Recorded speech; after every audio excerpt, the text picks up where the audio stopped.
episode 19. Episode 19. The podcast is now officially in junior college. I am Drewski. I am the moderator of TalkNShop Patreon. And this is what's known as the $9 podcast. Why is it called $9 podcast? Long story. It's an in-joke between me and one Luke Gallows.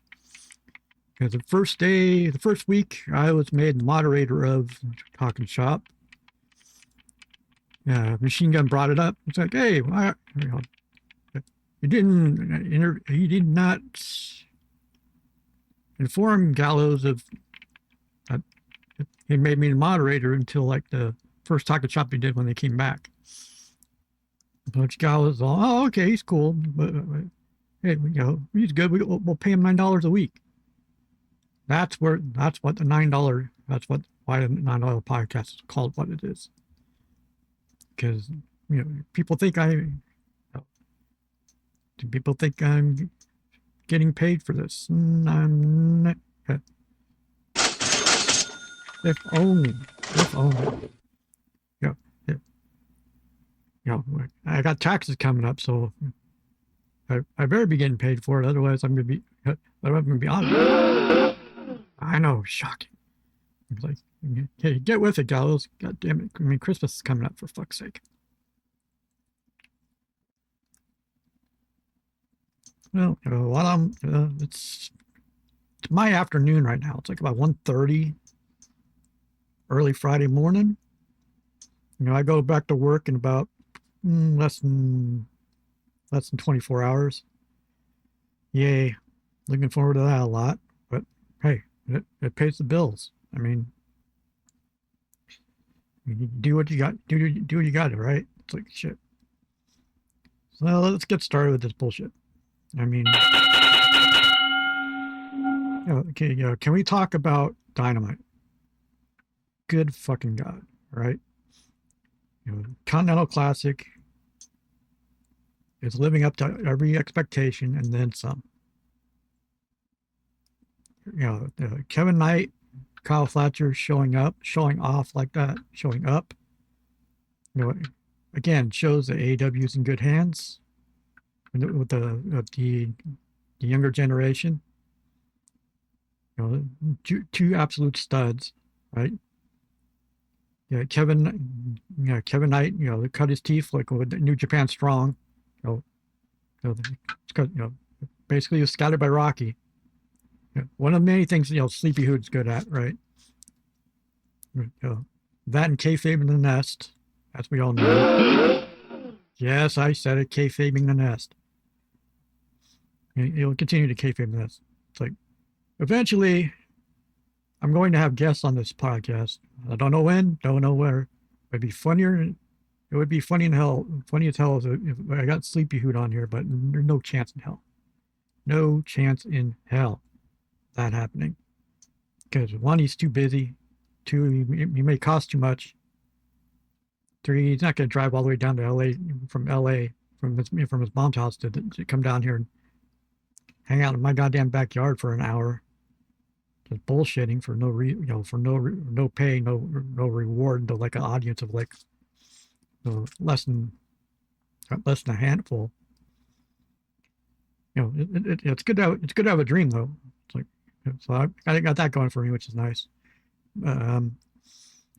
Get back to Dynamite. It's like Mox and Claudio. The outcome was pretty much as expected, but character-wise, they made you uncomfortable watching the match because you're back in your mind, you're expecting, okay, they're gonna turn, they're gonna jump Mox. They can't jump Mox. Storyline like people think, well, they'll jump Mox after the match. No, they can't. They're going to drag this out as long as it takes because it's an interesting interesting dynamic they got because the promo after the main event that they cut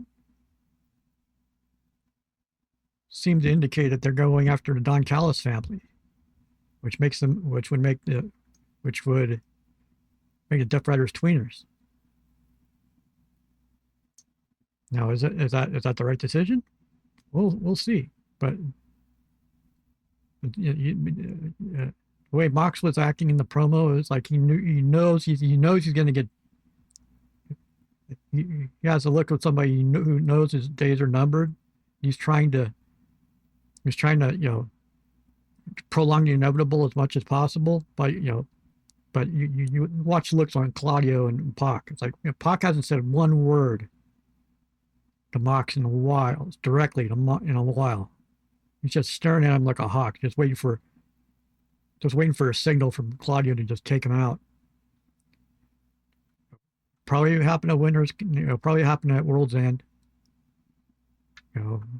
I noticed World's End's got to have the return of the Dynamite Diamond, which only means one thing.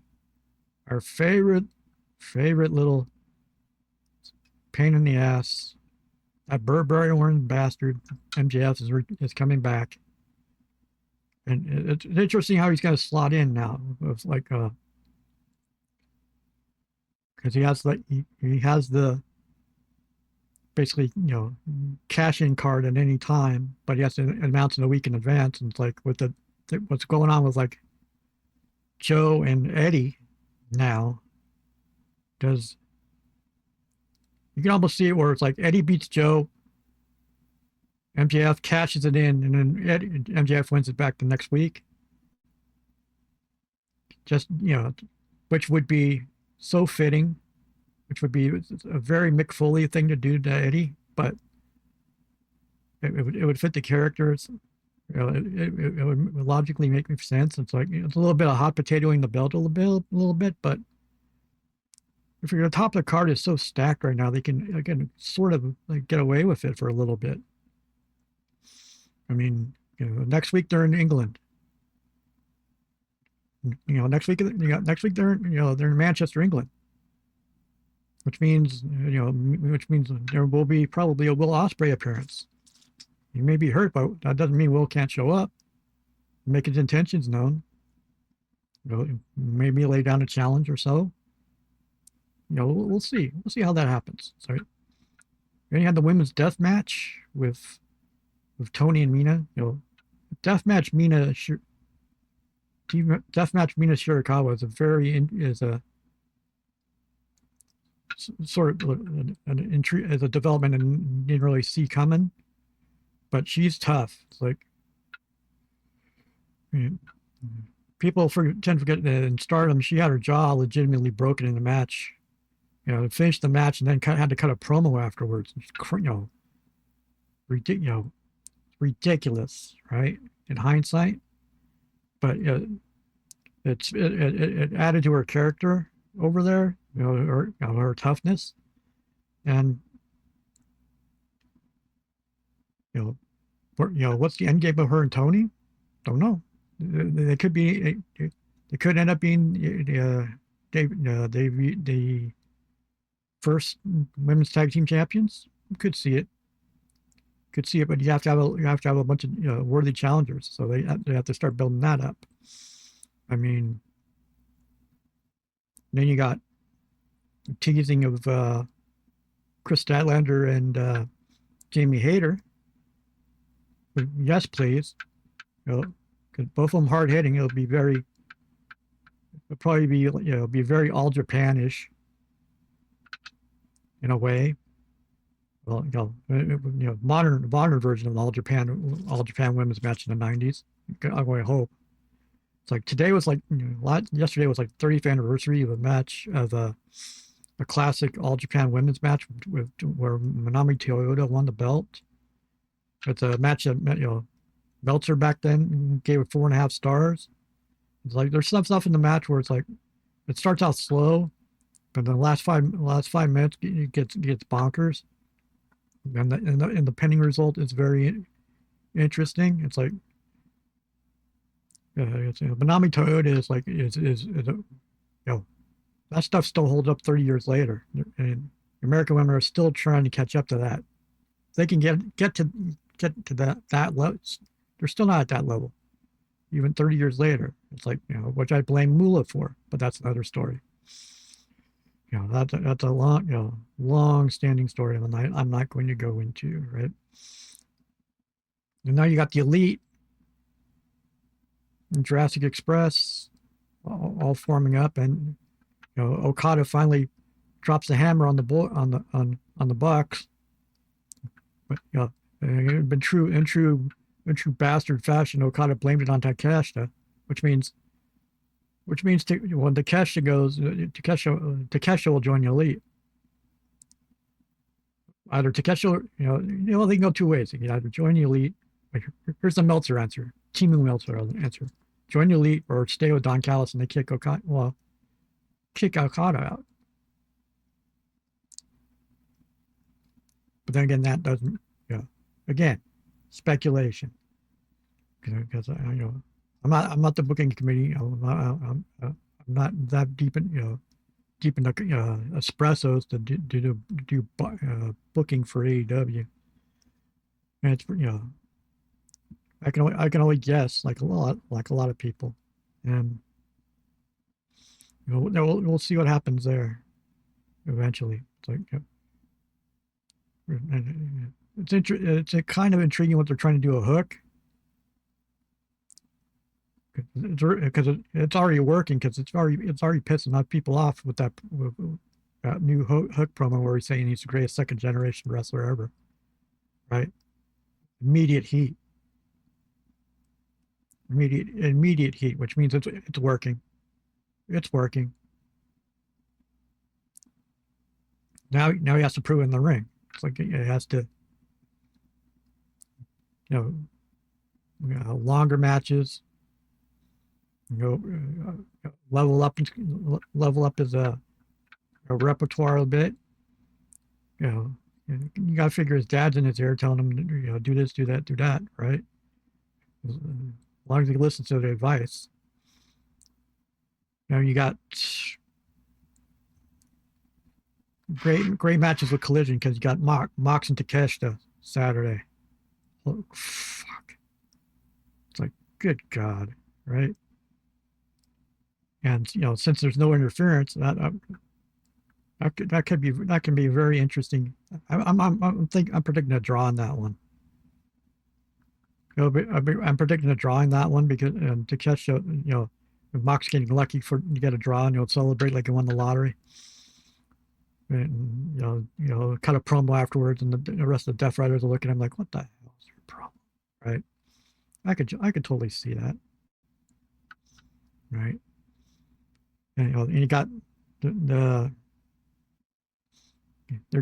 about to do Hammerstein again by the end of the month. They're going to start building up for that.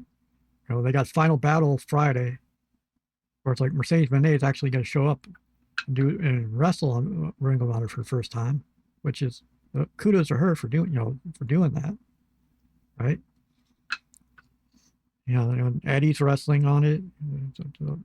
It's going to be a solid little card, and Honor Club is a good deal. $10 a month, right? And you get all the past ones. I mean, all the history, like way back, right? And it run when they do Ring of Honor does the pay-per-views. The quality is real good, because it's Ian and Caprice doing play-by-play. Sometimes Veda Scott helps with the play-by-play. It's gonna be interesting to see that. It's a solid looking card for a change. It's like, I know TK's been doing a media call. Did a media call for ROH, and he still says they're shopping for the right deal in place. And considering that TNA just inked a thing with like AMC, I think it's AMC. Which is like 6th or 7th network, different channel they've been on in their existence. It's like, great for them, but first thing they should be doing is locking up contracts, because they got like six of their high level card people, like Steve Macklin and Jake they if they let Jake something go, that's a goddamn disgrace. And Jake's been busting his ass. It's like DPW knew what to do with him, but unfortunately DPW is not around right now. They know what to do with him. But Jake would thrive in AEW. He would thrive real well. It was good. It was good to see the Dark Order back, interacting with Hangman. There's a reason that in the back of the mind, it's like because that storyline's got to come back full circle. Because with them and Hangman, that's been like 2+ years and going, right? You gotta love like long standing, dangling plot threads right like that. They can go back to it like at any time, and and time their time's numbered because I saw an Instagram post a couple days ago that good brother Pepper, aka the Blade, is back taking bumps in the ring. He had good brother Kevin Blackwood and helping him out, getting back in ring shape. It's only a matter of time before Butcher and the Blade return to decimate the AEW tag team division. Yeah, because I have a feeling that they will be targeting Bang Bang Gang when Bang Bang Gang win the belts back from FTR, if they do, because you still got Edge and Christian in the background. That they're gonna pull the trigger on that but Edge and Christian and FTR that they'll save that for All In England. But how they get there will be an interesting ride. It'll be an interesting ride, but I'd love to see the big fella Butcher back on my AEW, back on my TV screens for AEW, because I need him and Hobbs to go at it in the worst way. Hell, I want them and Darby to team up, like way back before they got signed to AEW. They team with Darby on the Indies, but they also tagged with Brody on the Indies, and you know what? Scary propositions like Ops versus Butcher, Blade, and Darby, or Ops versus Butcher, Blade, and Brody. Fuck yes, I'm gonna be all for that. But then again, that's only me. It's like I'm only an audience of one. They can't. They can't market it just for me, because that's selfish as fuck. If I want a match like that, I'd just go in GM mode on something and I'll simulate it for myself. But until then, take what I can get. Like a little bit of WWE. It's like I saw Braun Breaker's promo on Punk, and I had flashbacks. Christ, I had flashbacks of Uncle Scotty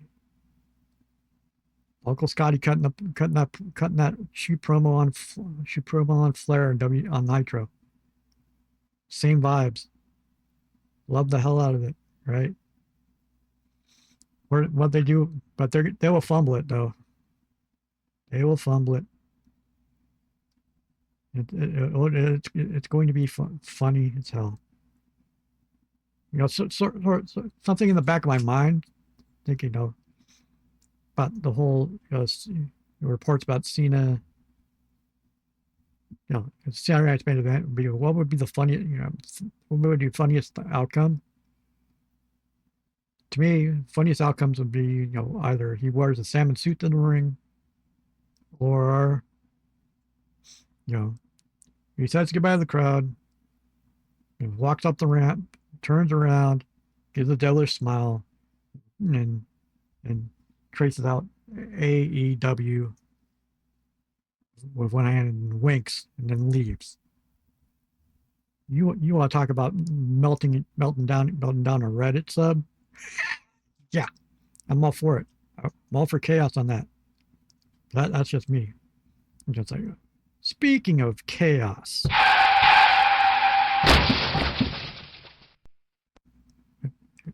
that sound effect was pretty much the good, as apt a description of the last live talking shop on YouTube.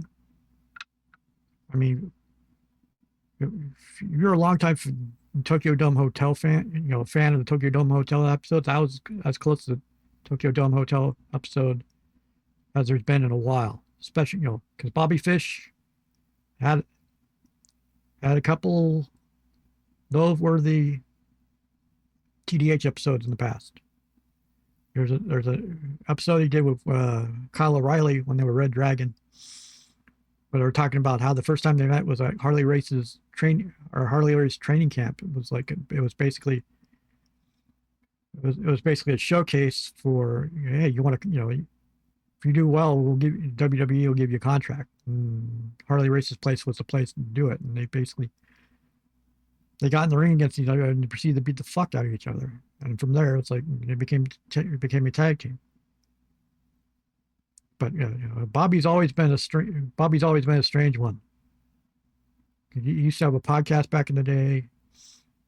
Him and Dalton Castle used to co-host a podcast together. That should tell you something right there. That should, that should that should tell you. What kind of nonsense is this? Exactly. Yeah. That's what the name of the podcast should have been. It's like, what kind of nonsense is this? And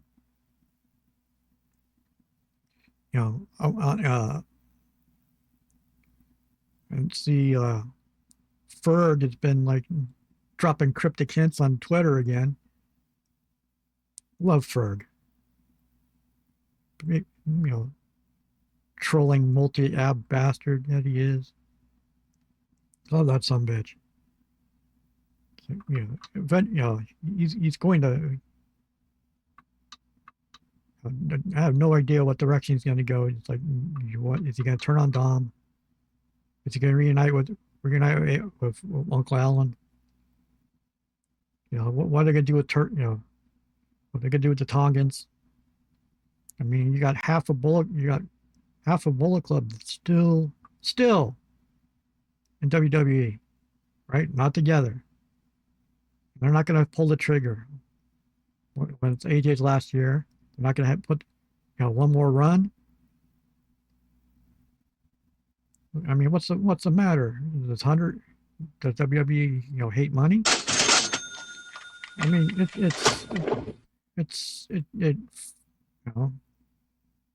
a lot of people would say that ship has sailed, but look,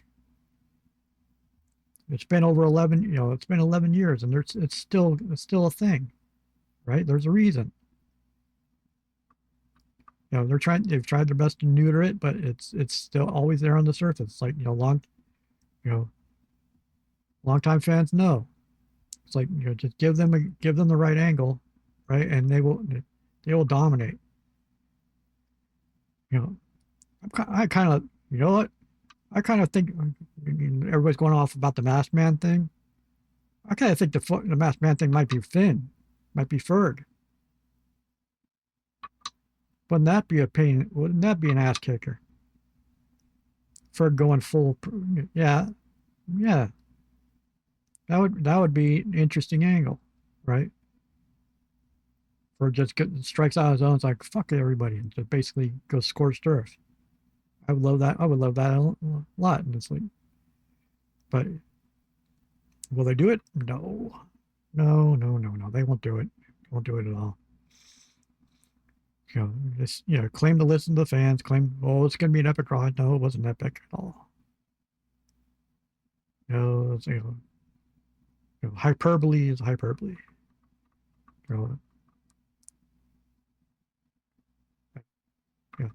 The one funny thing about the live talking shop is that Vince Russo going off. God love Vinny Roo.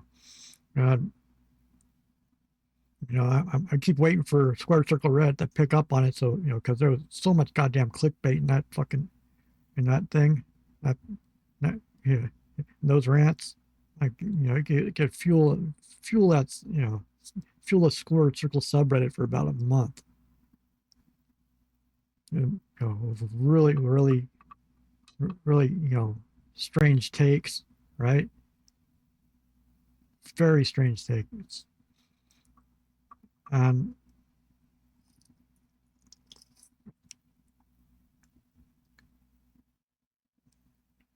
the boys just got done doing WrestleCade. And Machine Gun apparently got his nose broken. It's a damn shame, right? It's occupational hazard. It's like, it's not, it ain't ballet. People are gonna get hurt. But it's sort of asking for it, like in a sense, because from his rampant melatonin abuse back in Japan. Yeah, longtime fans know. The Gun used to brag a lot about snorting melatonin off strippers' asses. He's joking, but it's a funny visual. It's like, I like to think his nose was compromised. See, that's what an addiction gets you, Hoot. For crying out loud. It's good thing you're on the straight and narrow now, right? And doing healthy things like pre-workout.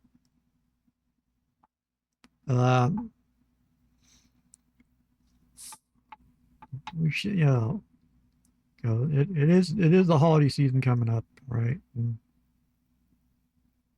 And I just hope people stop to appreciate the hell of the year wrestling that pro wrestling as a whole has been on. It's like you see, it's like every year is like more insane than the last. Especially leading up to the past couple hours where it's like Netflix is apparently going to buy Warner Brothers Discovery, and people are all the AEW grifters are already complaining, oh, it's the death of AEW. It's they won't have anywhere to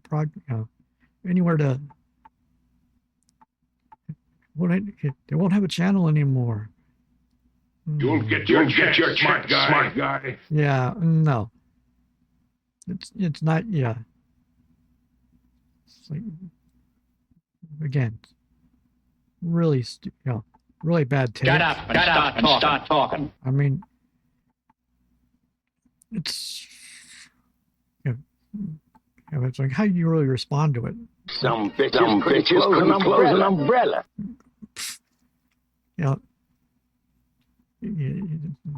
Sometimes some of the discourse makes you just want to shake your head and laugh about it. It's like, people mean well, right? But they tend to,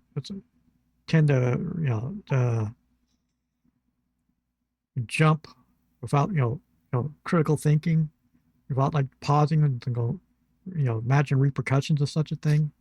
It's like, okay, who benefits? Whatever. It's like, you're just going in. It's like, you want to sit back and watch and see what happens, because it's the Wild West. Anything can happen. Like anything can happen at this point.